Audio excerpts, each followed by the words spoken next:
Hi everyone, this is from செபிஐஎஸ் academy. இன்னைக்கு நம்ம தினமணி நியூஸ் பேப்பரில் இருக்கக்கூடிய கரண்ட் அஃபேர்ஸ் பார்க்க போகிறோம்.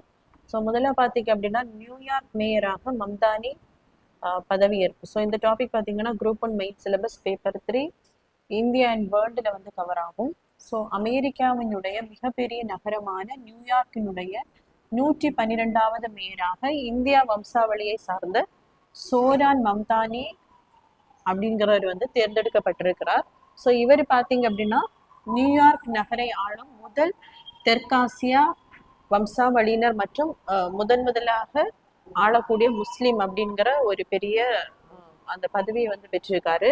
ஸோ இவர் எந்த கட்சியை சார்ந்தவர் அப்படின்னு பார்க்கும்போது democratic socialist. So democratic socialist கட்சியை சார்ந்தவர் தான் இந்த சோரான் மம்தானி அப்படிங்கிறவர். ஸோ ட்ரம்ப் பார்த்தீங்க அப்படின்னா ரிபப்ளிக் கட்சியை சார்ந்தவர்.